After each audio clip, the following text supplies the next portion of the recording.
Raríssimas, raríssimos e raríssimas, bom dia. René de Paula Júnior falando aqui no Radinho de Pilha, 28 de maio de 2024. Que dia é hoje? Terça-feira? É isso? Ontem foi um dia bárbaro, foi uma surpresa super bacana, me deixou muito feliz. Eu esqueci de avisar vocês no próprio episódio de ontem, mas, bom, o que adianta, porque o podcast, por natureza, é ouvido quando você bem entende, onde você bem entende, então não é exatamente um bom canal para você transmitir alguma notícia palpitante, alguma notícia sensível com relação ao tempo.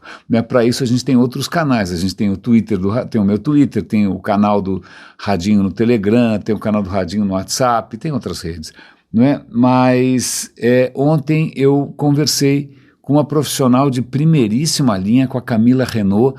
Ela me convidou para participar de uma série de lives que ela faz, que acabam sendo convertidas depois para podcast. Ela me convidou e a conversa foi ótima. Foi na hora do almoço, 12h15, foi quase uma hora de papo. Foi uma delícia. Fazia tempo que eu não tinha uma conversa tão leve, tão agradável, com uma pessoa tão capacitada, mas também tão humana, tão ética, tão preocupada aí com os rumos e descaminhos do digital. Então eu convido vocês, caso vocês tenham interesse, a assistir. Eu acho que ficou divertido. Foi a primeira vez que eu participo de uma live assim no Instagram. Eu espero que a qualidade tenha ficado boa, mas acho que eu gostei. O Instagram acaba sendo um canal com um impacto muito maior do que outros, Às vezes quando eu faço alguma coisa no Instagram tem muito mais repercussão, muito mais visibilidade do que em canais que eu inclusive tenho mais followers, mas eu convido vocês, ainda mais para conhecer o trabalho da Camila, que é um trabalho impecável, na divulgação do marketing. Ela dá palestras, ela é consultora, ela circula pelo Brasil, é um trabalho incansável. Eu admiro muito essa moça e fiquei muito honrado, eu que não trabalho com marketing há tanto tempo, a ser convidado para falar de coisas que não são de marketing. A gente falou sobre o impacto da tecnologia, a gente falou sobre como a gente pode se tornar mais humanos, como as cidades podem se tornar mais humanas, alguns riscos do digital, da inteligência artificial. Vocês estão convidados. Mas como é que a gente começa o Radinho de hoje? Eu estou com um tema aqui que é um pouquinho meio batata quente, mas acho que eu vou abordar por lembranças muito queridas, por lembranças muito intensas. Acho que no antepenúltimo endereço em que a gente morou, ali no bairro, eu nunca descobri exatamente onde, tinha um pé de jasmim.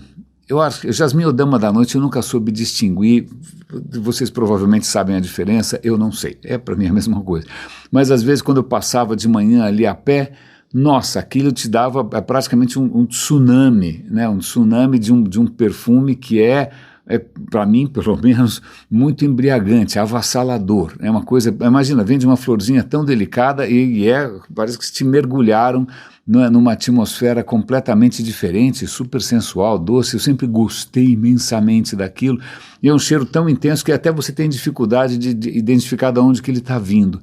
Pois bem, jasmim, não é mesmo? Aliás, eu descobri agora, ouvindo um podcast da BBC, que jasmim, na língua árabe, é uma flor tão querida que muitas expressões envolvem jasmim. Você pode dar bom dia dizendo um bom dia de jasmim. Quando você faz alguma coisa extraordinária, que ficou super boa, que você pode falar olha, isso foi jasmim. Então eles têm um apreço extraordinário por essa flor merecida. Eu não sabia, mas metade da produção do jasmim no mundo vem do Egito. Eu não tinha a menor ideia disso. Eu já tinha ouvido algumas coisas aí, do jasmim na cultura ali do mundo árabe, mas eu não sabia que o Egito respondia por 50% da produção mundial de jasmim. Vale lembrar que o jasmim é usado na indústria do perfume. Vale lembrar que a indústria do perfume movimenta 50 bilhões de dólares. Que tal? E isso me traz lembranças um pouco, não necessariamente saudosas, de quando você passa em qualquer aeroporto e tem lá um free shop e tem as pessoas feito gafanhoto, para comprar aquelas marcas que são super exclusivas, mas é produzido massivamente e todo mundo compra. Ninguém pergunta se você é feio ou bonito, se você corresponde àquela imagem do branding das grandes marcas, para usar aquelas camisas com logo gigantesco, para usar óculos com logo gigantesco, para usar perfumes super intensos, tal. E quando você vê ali nas prateleiras aquelas garrafinhas pequenininhas, aqueles né, frascos de perfume custando $150. Isso, nossa, está baratíssimo, vou levar. As pessoas fazendo fila. Free shop para mim é sempre uma coisa muito... Essa sanha do consumo, essa busca pelo status, né, essa coisa meio do consumismo, meio hedonista, isso sempre me deixa com uma impressão muito ruim, né, uma coisa que vende toda uma história de exclusividade, mas é produzida aos borbotões, não é? Então, voltando, mas imagina, se no free shop você acha que $150 está barato, que dá o quê? Uns 750, 800 reais, né? E aí você imagina quanto custa aqui no Brasil, nem quero imaginar, né? Mas o que a gente esquece é como essas coisas são feitas, né? A gente já havia comentado no episódio anterior do Radinho sobre o lado B do chocolate, sobretudo do chocolate das grandes marcas, tipo Hershey, Nestlé, né, aquelas grandes marcas internacionais, que a gente contou que uma boa parte desse cacau é plantado em pequenas propriedades em que o que domina é o trabalho infantil. As grandes marcas ficam posando de bacana, sustentável, na embalagem vem uma série de garantias, mas na verdade o chocolate tem aí esse pecado original, né? É trabalho infantil em países muito vulneráveis e imagina, o cara ganha peanuts, não ganha nada, né? E por uma coisa que depois é vendida com um lucro extraordinário. Mas acho que isso ficou pequeno, perto da história do perfume, porque saiu uma reportagem, tem uma reportagem na BBC e também tem um podcast que eu estou ouvindo, eu ouvi só metade agora, mas eu parei, senão ia ficar muito tarde para a gente gravar. O que acontece é que a própria BBC fez reportagens mostrando que no Egito, né, que é imagina, 50% da produção mundial de jasmim, uma boa parte do jasmim é colhido por crianças. E a gente está falando aqui de jasmim que vai ser vendido para as gigantes do ramo, como por exemplo L'Oréal. L'Oréal que deve estar aí fazendo campanhas de que é sustentável, que se preocupa com o meio ambiente, né? A campanha milionária. E a outra empresa é a Estée Lauder, que também é uma marca de cosméticos, nossa, caríssima, né? Super de luxo e tal. Então veja, dois gigantes da indústria dos cosméticos, da beleza, digamos, com pés de barro. Porque, e aí o relato, até foi bom eu ter começado a ouvir o podcast, porque uma coisa é você ler, né, que tem trabalho infantil, e outra coisa é você ouvir a entrevista com uma criança dizendo, olha, eu passei a detestar o jasmim. Por que ela passou a detestar o jasmim? Porque ela tem que acordar muito cedo. O que acontece, uma dama da noite, o nome já insinua, né, são flores que florescem de madrugada, florescem à noite. Quando o sol nasce, né, começa a esturricar tudo, já é tarde demais. Então, para colher o jasmim, né, as mães, de repente, de famílias vulneráveis, né, elas acordam os seus filhos à 1h, né, e vão todos ali, né, eles muitas vezes alugam o direito de repente, colher jasmim numa plantação massiva, industrial. Né, você pega, olha, quanto que eu pago aqui para de repente colher o jasmim? Não, você paga X tal, não, você me dá uma parte da grana. Bom, em suma, a mãe pega os seus filhos dos 5 até os 14 anos, mais ou menos, acorda à 1h para colher o jasmim antes que o sol nasça. Vamos imaginar que ela tenha colhido 1,5 kg de jasmim. Agora eu fico imaginando o trabalho, imagina uma florzinha ridícula, pequena. Quanto jasmim você precisa colher para dar 1,5 kg? Tá bom? Aí o que acontece, ela tem que pagar uma parte, acho que 1/3, uma parte do preço, ela tem que pagar para o cara que é o intermediário ali, e ela acaba ficando por essa madrugada de trabalho em que crianças foram envolvidas, ela ganha menos do que $1,50. Ela ganha R$6. Então veja, aquele perfume que você compra com aquela embalagem esplêndida, né? A embalagem de perfume é uma especialidade à parte do design, são obras de arte, né? Super provocativas, interessantes, aí tem o branding, não é? Todas aquelas imagens, uma caixinha, né? Toda aquela baboseira. Pois bem, então, quando você paga $150 por um frasquinho que tem quantos ml? 100 ml, nem sei, não é? O que acontece é que você esquece que quem está colhendo aquele jasmim são crianças egípcias pobres ganhando R$5, R$6 por dia. Dá o que pensar, e isso me remete imediatamente há uma fala do Yuval Harari que eu acho que ele deveria complementar. Eu acho que eu vou passar de novo o link para vocês verem, que ele comenta o seguinte: olha, quando a gente olha à nossa volta, estou vendo aqui um celular, estou vendo aqui um microfone, estou vendo aqui um pedestal, né? Qualquer coisa à nossa volta, a banana que a gente come, né? Tanto faz. Tudo isso chegou nas suas mãos através de uma longa cadeia colaborativa, né, para que quantas pessoas são necessárias para fazer esse telefone, não só para manufatura, mas você tem a extração do minério, você tem a produção do plástico, você tem a extração do petróleo, né, cara, imagina o que está aqui na minha frente, o que está na sua frente, é praticamente uma pirâmide que envolve uma quantidade gigantesca de pessoas. Então o Yuval Harari usa isso para explicar, né, ou para ilustrar que uma das características mais marcantes da nossa espécie é a capacidade de se comunicar e colaborar, né, mesmo pessoas que não se conhecem, né? Então, veja, só que o que falta aí não é só a capacidade humana de colaborar em números absurdos, é a capacidade humana de explorar alguém. Isso é uma coisa que sempre me desconcerta, que aparentemente nunca vai mudar. A gente explora o próximo com muita facilidade, grandes empresas, grandes bancos exploram fornecedores, tiram sangue, né? Famílias de classe média exploram, tiram sangue de empregados e faxineiros. A facilidade que a gente tem para explorar o próximo como se ele fosse um recurso, como se ele não fosse humano como nós, acho que uma das características mais nefastas da nossa espécie. Então veja, eles estão ganhando tão pouco assim, porque segundo as entrevistas ali, as indústrias estão querendo cortar custos, estão querendo diminuir. Cara, é uma indústria de 50 bilhões de dólares com um lucro provavelmente astronômico, né? E a maneira deles cortarem custos é pagarem um salário vil para crianças no Egito, né? Vale lembrar, eu não sabia, o Egito, a legislação do Egito proíbe que menores de 17 anos trabalhem de madrugada.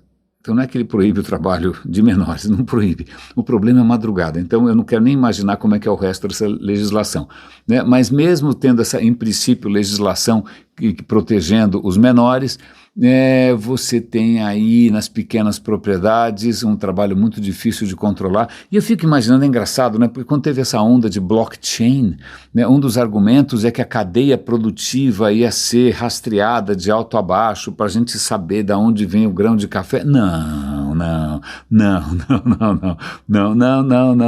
Talvez a partir de um certo ponto você tenha blockchain ou alguma preocupação de rastreamento, mas ninguém quer olhar como a salsicha é feita. Ninguém quer olhar os bastidores, né? Ninguém quer acordar de madrugada como esses repórteres da BBC, né, que foram lá entrevistar essas pessoas que estão odiando o Jasmim. Então você está passando um perfume de ódio, de pessoas que odeiam o que estão fazendo, né? Isso faz lembrar quando a gente falou da reportagem sobre o chocolate, que muitos desses plantadores de cacau, da Costa do Marfim, seja onde for na África, muitos deles nunca provaram um chocolate. Nunca provaram um chocolate. E eu me lembro de ter mencionado que acho que uma campanha de uma dessas marcas de chocolate mostrava a reação de um cara desse que nunca comeu um chocolate, né, nunca comeu um chocolate ao leite, provando pela primeira vez. Olha que legal que você está ajudando a fazer. Cara, o cara não tem dinheiro para consumir aquilo que ele faz, né? Então, essa capacidade humana é uma coisa bastante desconcertante para mim. Mas mudando um pouquinho aqui de assunto, agora de manhã eu estava esperando aqui uma brecha para conseguir gravar essa nossa conversa. Eu acabei ouvindo um podcast curtinho, né, de uma série que eu gosto bastante, que chama... Como é que chama mesmo? Ai, meu Deus do céu, deu branco. É um programa de história da BBC. Bom, eu vou dar o link para vocês de qualquer maneira. Já esqueci. Nossa, esqueci completamente, acabei de ouvir, mas não importa, o que importa era a história. Aliás, é um programa sobre história em que eles inovam no formato, né? Ao invés de fazer como faz, por exemplo, In Our Time, que é um podcast que eu acompanho desde que o mundo é mundo, né, em que você traz professores, acadêmicos, é uma conversa bastante, uma conversa séria, né, sobre temas, né, bastante profundos. Não, nesse caso ele usa uma fórmula humorística. ele traz especialistas no assunto, né? O próprio apresentador é um humorista, ele traz especialistas no assunto e traz como convidado algum comediante que tem alguma relação com aquele tema, né? Seja porque é da mesma cultura, seja porque vem do mesmo país, tanto faz.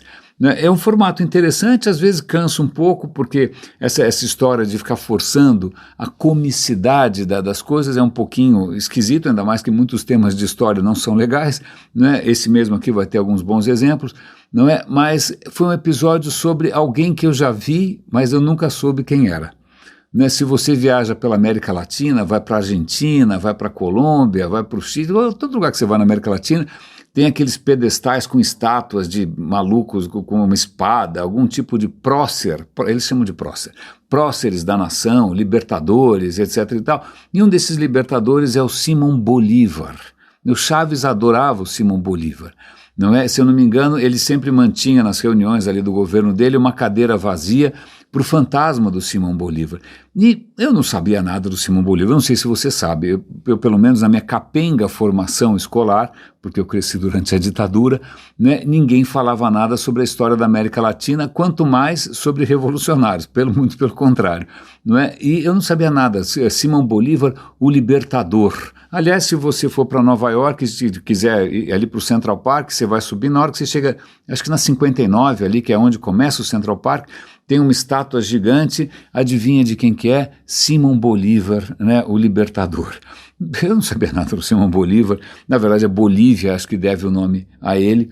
Não é? É engraçado porque na outra esquina você também tem um monumento ao Cristóvão Colombo, que também a gente já conversou aqui no Radinho, não é exatamente uma figura tão digna de homenagens, o cara deixou um legado ali muito complicado, mas pois bem.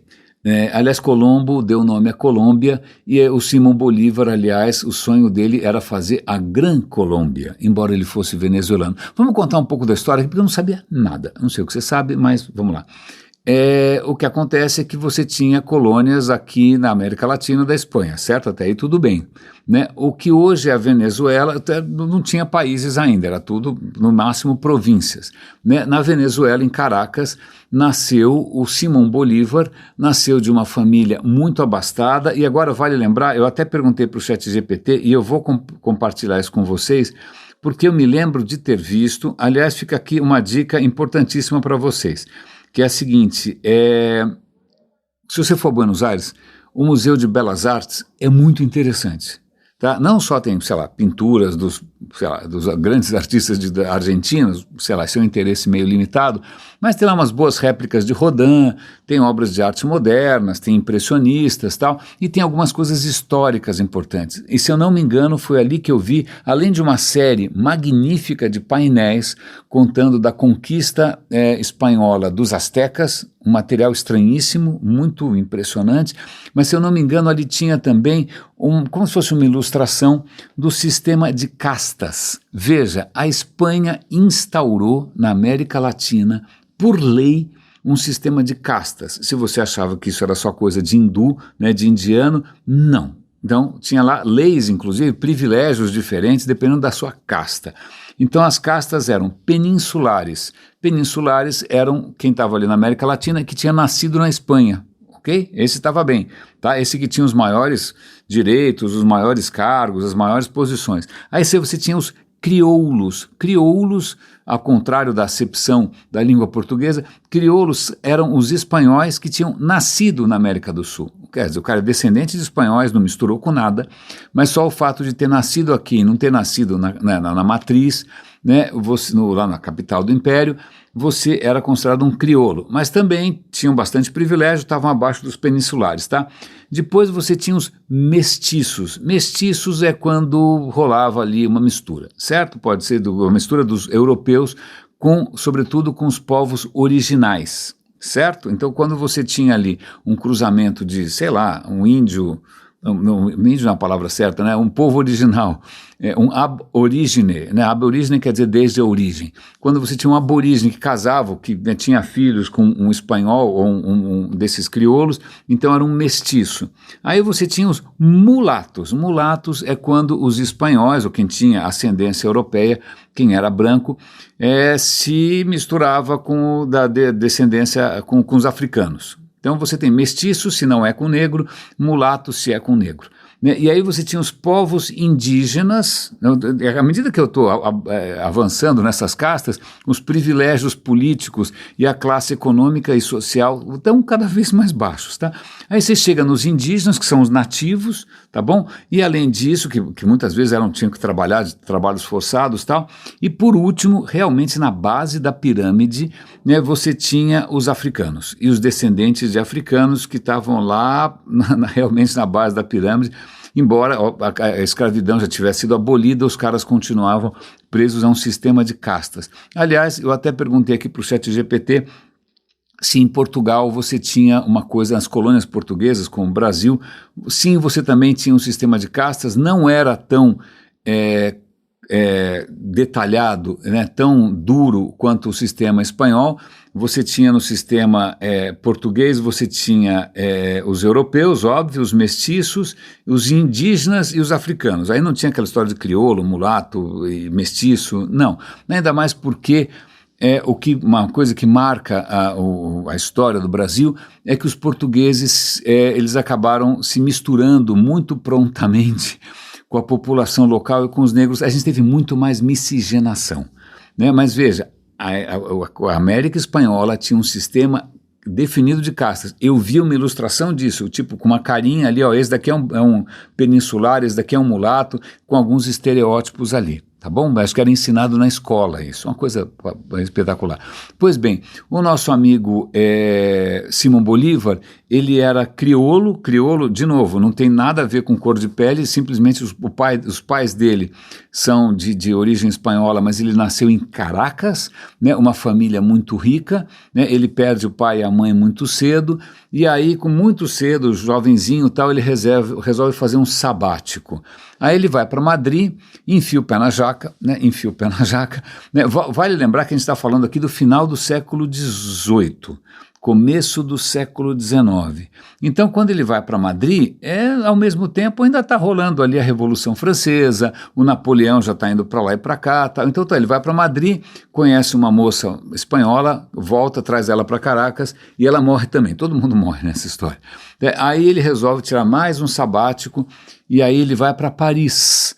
E aí Paris, imagina, Paris está aquela confusão toda, e aí ele passa um tempo lá, e aí ele volta, aí ele resolve, não, diz que de Paris ele vai fazer mais um sabático, nada como ter dinheiro, né, e ele vai para a Itália. Em Itália ele vai conversar com o Papa. Nessa altura, quando ele está em Paris, ele já começou a absorver algumas ideias diferentes.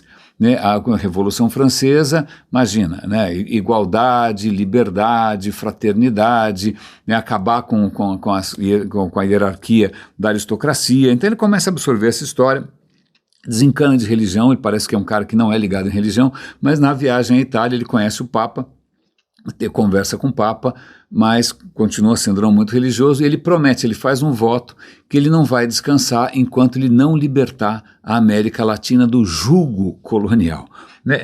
Aí o que acaba acontecendo, é uma coisa que acho que afeta o Brasil também, o Napoleão começa, né, no final da Revolução Francesa ali, ele começa a, entre aspas, libertar os países da Europa da aristocracia, né? Ele vai libertar, porque ele acha que a aristocracia é completamente errada, ele vai libertar e, obviamente, adivinha quem vai mandar em tudo ele. Aqui, bacana, que legal. Né? Mas isso afeta também a Espanha, porque ele invade a Espanha e destrona, né, o rei. Ele acabou a monarquia espanhola, uma banana para a monarquia, agora quem manda aqui somos nós franceses, tal.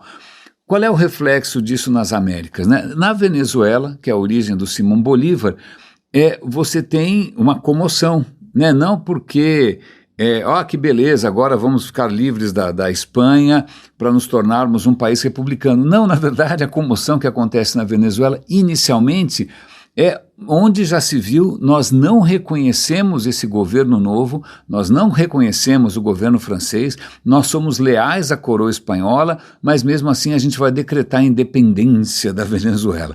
Na verdade, uma independência que não dura muito tempo, dá tudo errado e tal, porque essa independência da Venezuela digamos que não corresponde aos anseios populares, você começa a ter revoltas, né? E o Simão Bolívar se envolve nessas revoltas contra essa coisa muito aristocrática, né? Aí eu sei, bom, em suma, agora começa aquelas confusões loucas todas, o Bolívar começa a liderar uma revolução, aí não dá certo, aí ele vai para não sei para onde, aí ele volta, tenta de novo, perde tudo de novo, vai para lá, volta. Eu sei que nessas idas e vindas, que o cara vai para Jamaica, tenta libertar o que hoje é a Colômbia, tenta libertar depois o que hoje é o Peru, não é? Aqui esses países não existiam de maneira independente.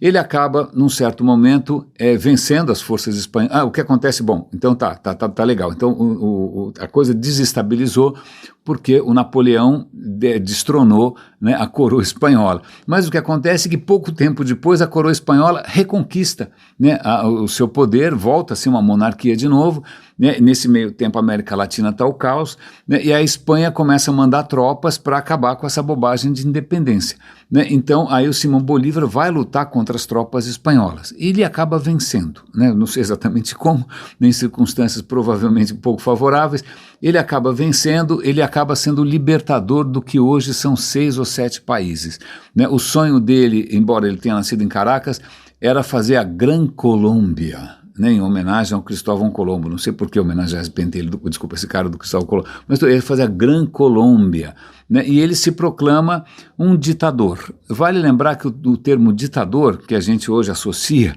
né, sei lá, vários personagens, como Putin, Kim Jong-un, o Bolsonaro tentou ser, o Trump está tentando ser, né, a ditadura brasileira, a ditadura americana, chilena, a ditadura argentina, mas ditador era uma posição que em Roma, na Roma imperial, na Roma clássica, existia essa posição de ditador, mas era uma posição seguinte: imagina que está o caos geral.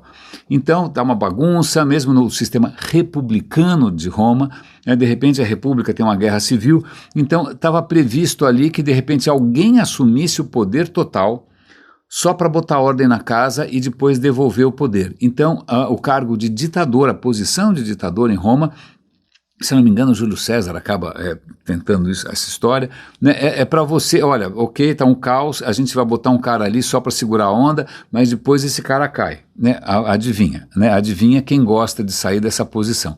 Pois bem, então, embora ditador fosse uma coisa, em princípio não fosse uma anomalia, era simplesmente um recurso extraordinário em tempos bizarros, não é? Ela acaba tomando outro sentido, porque obviamente as pessoas criam amor, né, ao trono. Então, o Simão Bolívar, quando ele consegue ali espantar a Espanha e decretar ali a libertação de todo mundo, ele cria, obviamente, uma ditadura, ele vai ser um ditador, ele propõe um sistema em que você tem, como é que é a história? Tem várias liberdades, tem ali igualdade, em princípio uma maior igualdade, etc e tal, mas ele acha que o povo ainda não está pronto para a verdadeira democracia, então ele vai ser ditador para a vida inteira. Então vai ser um sistema presidencial onde o presidente é nomeado, mas dali para frente o presidente escolhe o próprio sucessor, né? Ou seja, uma ditadura mesmo. Não é aquilo que provavelmente é o sonho do Maduro, o sonho do Chaves, o sonho do Bolsonaro, o sonho do Lula, né? Do cara sentar, o sonho do Putin. O Putin só vai sair morto daquele negócio lá. Se é que a gente vai conseguir diferenciar ele morto de vivo, eu não sei se tem muita diferença. Então veja, o Simão Bolívar, com todo esse papo de libertador, o cara, imagina, ele se imagina como um ditador. Moral da história, ele acaba tendo um final meio inglório, ele fica doente e morre, né, morre de tuberculose, como os pais.